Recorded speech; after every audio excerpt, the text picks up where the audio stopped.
नमस्कार students, reading capital academy में आपका स्वागत है। मित्रों, आज हम प्राचीन साहित्य और साहित्यकारों का अध्ययन करेंगे। प्राचीन काल में कौन सी ऐतिहासिक किताबें लिखी गई है, उनके लेखक क्या हैं, उसमें क्या विवरण है, इसका अध्ययन करेंगे। इस टॉपिक से क्वेश्चंस पूछे जाते हैं, बहुत इंपॉर्टेंट क्वेश्चंस होते हैं और इतिहास की जानकारी भी प्राप्त होती है इनसे। तो स्टूडेंट्स, पहला क्वेश्चन है आपका, इतिहास के पिता, फादर ऑफ हिस्ट्री, इतिहास के पिता की पदवी से सही अर्थों में निम्न में से किसे किससे संबंधित है? इतिहास का पिता किसे कहते हैं? तो स्टूडेंट्स, इसका आंसर होगा हेरोडोटस। हेरोडोटस को इतिहास का पिता कहते हैं। इन्होंने एक पुस्तक लिखी है हिस्टोरिका। हिस्टोरिका पुस्तक लिखी है हेरोडोटस ने। ये यूनानी विद्वान थे। हिस्टोरिका पुस्तक लिखी है, इसमें इतिहास का विवरण मिलता है। इस तरह से हेरोडोटस को इतिहास का पिता कहा जाता है। इन्होंने पहली बार क्रमबद्ध तरीके से इतिहास लेखन का कार्य शुरू किया था। इसी तरह से स्टूडेंट्स, अरस्तु, अरस्तु को राजनीति विज्ञान का पिता कहते हैं। अरस्तु ने पॉलिटिक्स पुस्तक की है। पॉलिटिक्स पुस्तक किसने लिखी है? अरस्तु ने। इसी तरह से इन्होंने एक पुस्तक लिखी है कॉन्स्टिट्यूशन। कॉन्स्टिट्यूशन पुस्तक भी लिखी है अरस्तु ने। इस तरह से इनको राजनीति विज्ञान का पिता कहते हैं। अरस्तु को राजनीति विज्ञान का पिता कहते हैं। फादर ऑफ पॉलिटिकल साइंस अरस्तु, फादर ऑफ हिस्ट्री हेरोडोटस। ठीक है स्टूडेंट्स, सुकरात देखा जाए तो सुकरात प्लेटो के गुरु थे, यूनान के बड़े दार्शनिक थे। नेक्स्ट है क्वेश्चन 2, निम्नलिखित साहित्य की शास्त्रीय पुस्तकों में से कौन सी गुप्त काल से संबंधित है? गुप्त काल में लिखी गई है। तो स्टूडेंट्स, अमरकोश की रचना अमर सिंह ने की थी। अमरकोश की रचना अमर सिंह ने की थी। यह गुप्त काल की पुस्तक है। इसी तरह से कामसूत्र रचना वात्स्यायन ने की थी। वात्स्यायन ने कामसूत्र रचना की थी। यह भी गुप्त काल से संबंधित है। मेघदूत की रचना यह की थी कालिदास ने। कालिदास ने मेघदूत की रचना की थी। ये चंद्रगुप्त द्वितीय के दरबारी थे। और मुद्रा रचना की रचना की है विशाखा दत्त ने। विशाखा दत्त ने मुद्रा राक्षस की रचना की है। इस तरह से ये सभी गुप्त काल से संबंधित हैं। ठीक है स्टूडेंट्स, अमर सिंह ने अमरकोश की रचना की थी।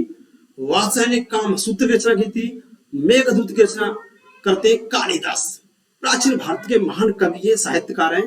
कालिदास को भारत का शेक्सपियर भी कहते हैं। और मुद्रा राक्षस की रचना करते हैं विशाखा दत्त। नेक्स्ट स्टूडेंट्स, 10 कुमार चरित्र किसने लिखा? 10 कुमार चरित्र की रचना किसने की थी? तो मित्रों, इसकी रचना की थी दंडी ने। कवि दंडी ने 10 कुमार चरित्र की रचना की थी। इस तरह भारवी ने रचना की है किरातार्जुनीयम। किरातार्जुनीयम की रचना किसने की है? किरातार्जुनीयम की रचना की है भारवी ने। भारवी ने किरातार्जुनीयम की रचना की है। कल्लड़, स्टूडेंट्स, कल्लड़ ने किया राजतरंगिणी की रचना। राज तरंगिणी की रचना किसने की है? कल्लड़ ने की है। इसमें 8 तरंग हैं। राज तरंगी की रचना कल्लड़ ने की है। इसमें 8 तरंग हैं। इसके भागों को तरंग कहा गया है। इसी तरह से सोमदेव ने रचना की है कथा सरितसार की। सोमदेव ने रचना की है कथा सरितसार। ठीक है स्टूडेंट्स, और दंडी ने 10 कुमार चरित्र की रचना की है। भारवी किरातार्जुनीयम की रचना करते हैं। कल्लड़ राज तरंगिणी की रचना करते हैं। इसमें 8 तरंग हैं और इसमें कश्मीर का इतिहास लिखा गया है। कश्मीर का इतिहास लिखा गया है राज तरंगिणी में। सोमदेव ने कथा सरित सागर की रचना की है। ठीक है स्टूडेंट्स, कथा सरित सागर की रचना करते हैं सोमदेव। और दंडी रचना करते हैं 10 कुमार चरित्र की। इस तरह से ऐतिहासिक किताब है। भारवी किरातार्जुन की रचना करते हैं और इसे बृहत्त्रयी में गिना जाता है। संस्कृत साहित्य में बृहत्त्रयी आता है। किरातार्जुनीयम, नैषधीयचरितम और शिशुपालवधम, इनको बृहत्त्रयी कहा जाता है। ठीक है स्टूडेंट्स, शिशुपालवध की रचना शिशुपाल ने की है। नैषधीयचरितम की रचना शिशुपालवध की रचना माघ ने की है। शिशुपालवध की रचना माघ ने की है। नैषधीयचरितम की रचना श्री हर्ष ने की है। नेक्स्ट है क्वेश्चन 4, निम्नलिखित में से कौन सा नाटक कालिदास ने नहीं लिखा है? मालविका का कालिदास ने लिखा है। अभिज्ञान शाकुंतल कालिदास ने लिखा है। कुमार समूह कालिदास ये नहीं लिखा। जानकी हर कालिदास का नहीं है। ठीक है स्टूडेंट्स, इसी तरह से और भी इन्होंने लिखे, जैसे मेघदूत। मेघदूत की रचना किसने की है? मेघदूत की रचना भी कालिदास ने की है। इसी तरह से ऋतु संहार, ऋतु संहार की रचना भी कालिदास ने की है। ठीक है स्टूडेंट्स, ऋतु संहार की रचना भी कालिदास करते हैं। इस तरह से ये प्राचीन भारत के महान कवि हैं। इनको भारत का शेक्सपियर कहते हैं, कालिदास को भारत का शेक्सपियर कहते हैं स्टूडेंट। ठीक है, तो समझ सकते हैं ये चंद्रगुप्त द्वितीय के दरबारी कवि थे, काफी महान कवि थे। नेक्स्ट है, उत्तर भारतीय शास्त्रीय संगीत का बाइबल ग्रंथ किसे कहा जाता है? शास्त्रीय संगीत का बाइबल ग्रंथ किसे कहा जाता है? एक आता है नाट्य शास्त्र को। नाट्य शास्त्र की रचना मित्रों भरत मुनि ने की है। भरत मुनि ने नाट्य शास्त्र की रचना की है और इनको रस संप्रदाय का प्रवर्तक माना जाता है, क्योंकि भरत मुनि ने नाट्य शास्त्र में 8 रसों का विवरण दिया है। ठीक है स्टूडेंट्स, इसी तरह देखा जाए सूर सागर की रचना किसने की है? तो इसकी रचना की है सूरदास ने। नेक्स्ट है सुमेध की है पाडनी। पाडनी ये व्याकरणाचार्य थे, इन्होंने अष्टाध्यायी की रचना की है। अष्टाध्यायी ये व्याकरण की रचना है, व्याकरण ग्रंथ है। अष्टाध्यायी एक व्याकरण ग्रंथ है और इसकी रचना की है पाडनी ने। इसी तरह से वात्स्यायन ने कामसूत्र की रचना की है। वात्स्यायन ने कामसूत्र की रचना की है, यह गुप्त काल से संबंधित थे। चाणक्य ने अर्थशास्त्र की रचना की है, लेकिन पुस्तक ये राजनीति से जुड़ी है। यह राजनीति शास्त्र की पुस्तक है और इसमें गुप्त काल का, खासकर चंद्रगुप्त मौर्य का इतिहास लिखा गया है और इसी में सप्तांग सिद्धांत दिया गया है, राज्य का सप्तांग सिद्धांत। ठीक है स्टूडेंट्स, सप्तांग सिद्धांत चाणक्य कौटिल्य विष्णुगुप्त ने दिया है। चाणक्य कौटिल्य विष्णुगुप्त ने सप्तांग सिद्धांत दिया है स्टूडेंट्स। ठीक है स्टूडेंट्स, सप्तांग सिद्धांत चाणक्य कौटिल्य विष्णुगुप्त देते हैं और अर्थशास्त्र राजनीति की पुस्तक है, नाम अर्थशास्त्र है। कल्लड़ ने राजतरंगिणी की रचना की है। नेक्स्ट है कल्लड़ की पुस्तक का नाम क्या है? तो मित्रों इसका नाम है राजतरंगिणी और इसमें 8 तरंग है। कितने तरंग है? 8 तरंग है और ये जयसिंह के दरबारी थे। जय सिंह, ये जयसिंह के दरबारी थे, जयसिंह यहाँ रहते थे। ठीक है स्टूडेंट्स, और इसमें कश्मीर का इतिहास लिखा गया है। नेक्स्ट है कल्लड़ द्वारा रचित राजतरंगिणी में किससे संबंध है? जो कल्लड़ की राजतरंगिणी है वो किससे है? ये कश्मीर के इतिहास से है। कश्मीर का इतिहास राजतरंगिणी में लिखा गया है। इसमें 8 तरंग हैं, जैसे कारकोट वंश, उत्पल वंश, लोहार वंश। कश्मीर वंश थे, जैसे लोहार वंश था, लोहार वंश। इसी तरह से एक था कारकोट वंश, कारकोट वंश, लोहार वंश और उत्पल वंश। ये तीनों वंश कश्मीर के थे। ठीक है स्टूडेंट्स, कारकोट वंश, उत्पल वंश, लोहार वंश कश्मीर के थे और कल्हड़ की राजतरंगिणी में कश्मीर का इतिहास लिखा गया है। नेक्स्ट है कल्लड़ का राजतरंगिणी की तरह इतिहास की पुस्तक गौड़ बहू की रचना किसने की है? गौड़ बहू, तो स्टूडेंट्स गौड़ बहू की रचना की है वाकपति ने। वाकपति ने रचना की है गौड़ बहू की।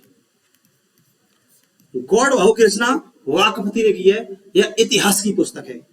इसी तरह से बाणभट्ट ने किसकी रचना की है? कादम्बरी की। कादम्बरी की रचना बाणभट्ट ने की है। ठीक है मित्रों, नेक्स्ट है क्वेश्चन 10, कौन सा सुमेलित नहीं है? सुमेलित नहीं है तो कालिदास की रचना रघुवंश, कुमार संभव, मेघदूतम सही है। भास की है स्वप्न वासदत्तम। इसी तरह से दूत वाक्य भी इनकी रचना है, दूत वाक्य। ठीक है स्टूडेंट्स, इस तरह इनकी रचना चारुदत्त, चारुदत्त की रचना भास की है। भास ने लगभग 13 नाटकों का निर्माण रचना की थी। हिंदी संस्कृत साहित्य में सबसे पहले नाटक रचना कहते हैं भास। जिस तरह से हिंदी साहित्य में लिखा जाता है इसी तरह संस्कृत साहित्य लिखा जाता है।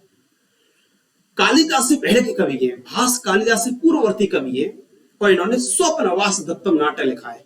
इसी तरह दूत वाक्य लिखा है, चारुदत्त लिखा है, इसी तरह दूत घटोत्कच लिखा है। इस तरह देखो मित्रों ये सुमेलित नहीं है, क्यों? कादम्बरी की रचना किसने की है? बाणभट्ट ने। बाणभट्ट ने कादम्बरी की रचना की है और हर्ष ने रत्नावली, नागानंद, प्रदर्श का। इस तरह से सी सुमेलित नहीं है। नेक्स्ट है, नागसेन ने बौद्ध ग्रंथ मिलिंद पाणु की रचना की है। मिलिंद पाणु की रचना एक बौद्ध वेदांत नागसेन, नागसेन के द्वारा इसकी रचना की जाती है। ठीक है मित्रों, नागसेन मिलिंद पाणु की रचना करते हैं। इसमें हिंदू यूनानी शासक को प्रकाश डाला गया है। वह कौन सा था? ये था मिलिंद या मिनांडर। मिलिंद या मिनांडर और बौद्ध भिक्षु नागसेन के बीच वार्ता हुई थी और इसका विवरण मिलता है मिलिंद पन्हु में। इसका अर्थ है मिलिंद के प्रश्न, मिलिंद द्वारा प्रश्न किए जाते हैं और बौद्ध भिक्षु नागसेन द्वारा उत्तर दिए जाते हैं। इस तरह से मिलिंद या मिनांडर का इतिहास मिलाता है मिलिंद पाणु में। नेक्स्ट है, सौंदरानंद बुद्ध चरित्र और सारिपुत्र प्रकरण की रचना किसने की है? बुद्ध चरित्र की रचना कौन करता है मित्रों? अश्वघोष। अश्वघोष ने, यह कनिष्क के दरबारी कवि थे। कनिष्क के दरबारी कवि थे। इसके समय चौथी बौद्ध संगीत हुई थी और अश्वघोष ने बुद्ध चरित्र, सौंदरानंद और सारिपुत्र प्रकरण की रचना की है। ठीक है मित्रों, सारिपुत्र प्रकरण की रचना करते हैं अश्वघोष। ये कनिष्क के दरबारी कवि थे। नेक्स्ट है, नागानंद रत्नावली और प्रियदर्शिका। नागानंद रत्नावली और प्रियदर्शिका की रचना कौन करते हैं? तो इसकी करते हर्ष। हर्षवर्धन एक राजा भी थे और विद्वान भी थे। इनके द्वारा नागानंद रत्नावली और प्रियदर्शिका की रचना की जाती है। मित्रों, इनकी प्रारंभ में राजधानी थानेश्वर थी। बाद में हर्षवर्धन के द्वारा कन्नौज में राजधानी स्थापित की गई थी और इन्होंने नाटक लिखे थे नागानंद रत्नावली और प्रियदर्शिका। नेक्स्ट है, गीत गोविंद के रचयिता कौन है? तो गीत गोविंद के रचयिता जयदेव हैं। ये लक्ष्मण सेन के दरबारी थे। बंगाल का जो सेन वंश था उसके लक्ष्मण सेन के दरबारी थे। लक्ष्मण सेन के दरबारी थे जयदेव और इन्होंने रचना की है गीत गोविंद की। ठीक है मित्रों, गीत गोविंद की। और सूरदास ने किसकी रचना की है? सूरदास ने सूर सारावली, साहित्य लहरी और भ्रमर गीत की रचना करते हैं।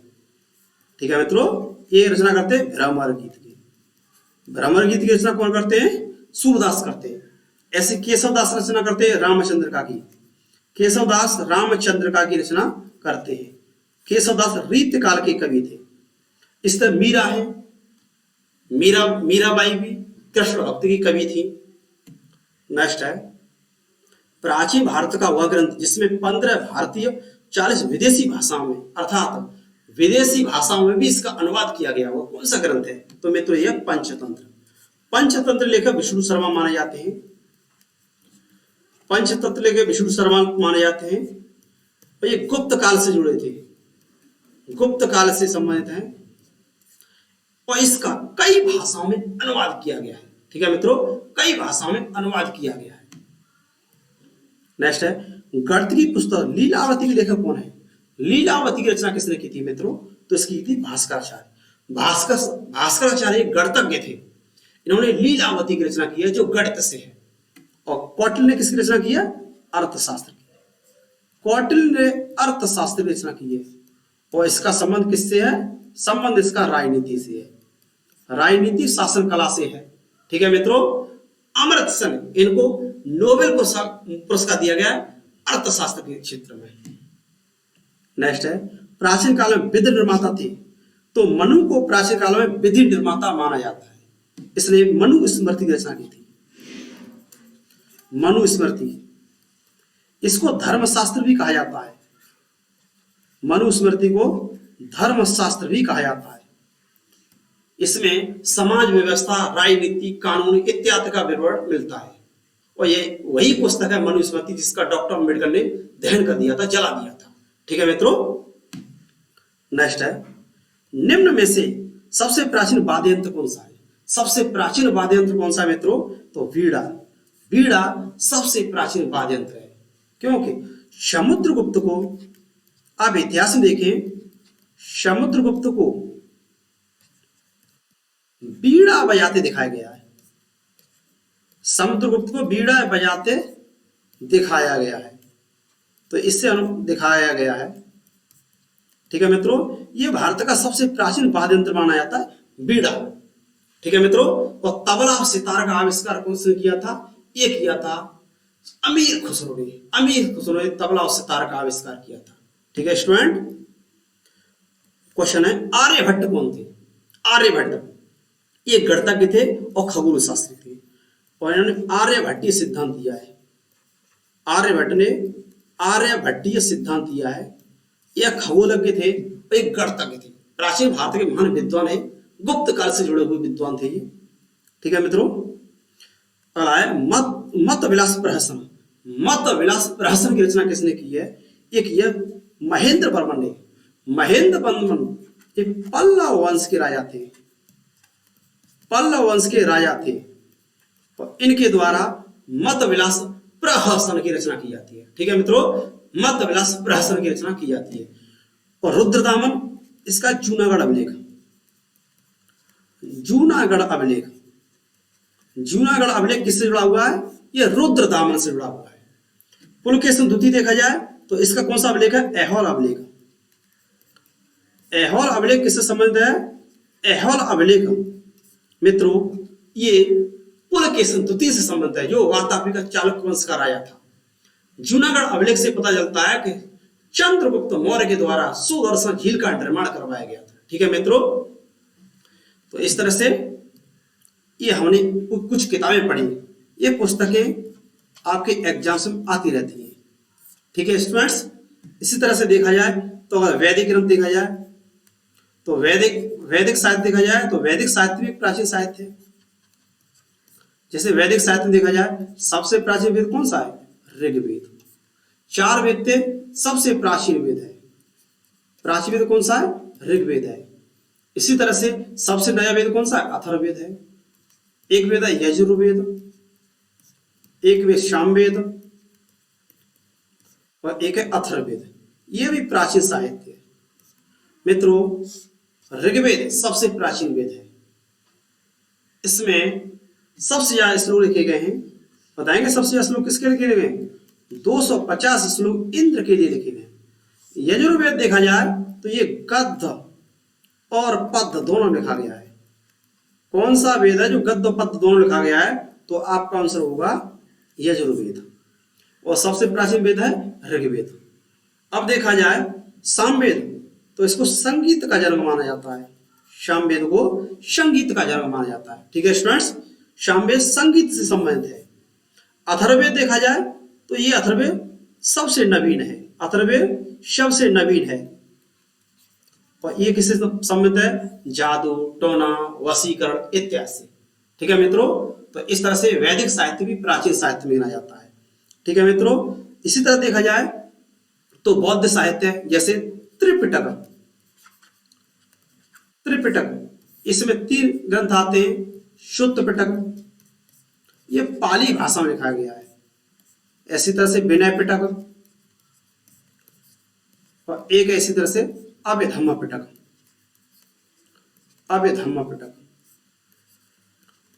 इस तरह से ये पाली भाषा में त्रिपिटक ग्रंथ ये बौद्ध ग्रंथ है। त्रिपिटक किससे संबंधित है? ये बौद्ध ग्रंथ है और ये पाली भाषा में लिखा गया है। पाली भाषा में। मित्रों गौतम बुद्ध ने अपने उपदेश किस भाषा में दिए थे? पाली भाषा में दिए थे। गौतम बुद्ध ने अपने उपदेश पाली भाषा में दिए थे। जैसे पंचशील सिद्धांत, अष्टांगिक मार्ग, प्रतीत समुत्पाद इत्यादि। इस तरह से ये प्राचीन ग्रंथ है, त्रिपिटक ग्रंथ। ठीक है मित्रों, इसी तरह से जैन ग्रंथ भी प्राचीन ग्रंथ है। जैसे भद्रवा स्थूलभद्र के द्वारा कुछ ग्रंथ लिखे गए। जैसे कल्पसूत्र ग्रंथ है। कल्पसूत्र ग्रंथ देखा जाए, कल्पसूत्र ग्रंथ ये जैन ग्रंथ है। जैन ग्रंथ कल्पसूत्र है, ये प्राचीन ग्रंथ है। प्राचीन जैन ग्रंथों को आगम कहा जाता था। आगम, जैन ग्रंथों को आगम कहा जाता था। जिस तरह से बौद्ध ग्रंथों को पिटक कहा जाता था, इस तरह से जैन ग्रंथों को आगम कहा जाता था। ठीक है मित्रों, इस तरह से और भी ऐतिहासिक पुस्तकें या विभिन्न प्रतियोगी परीक्षाओं में पूछी जाती रहती है। जैसे शूद्रक ने पुस्तक की है मृच्छकटकम। मृच्छकटकम रचना किसने की है? शूद्रक ने की है। शूद्रक में मृच्छकटकम ग्रंथ लिखा जाता है। इसी तरह से अन्य ग्रंथ है जैसे रामायण। रामायण की रचना किसने की है? रामायण की रचना आप जानते हैं वाल्मीकि ने की है। वाल्मीकि के द्वारा रामायण की रचना की जाती है और शूद्र के द्वारा मृच्छकटिकम की रचना की जाती है। और कल्पसूत्र क्या है? ये जैन ग्रंथ है। प्रारंभ जैन ग्रंथों को आगम कहा जाता था। धन्यवाद स्टूडेंट्स। रीडिंग कैपिटल गाइड को शेयर कीजिए, सब्सक्राइब कीजिए, लाइक कीजिए, कमेंट कीजिए।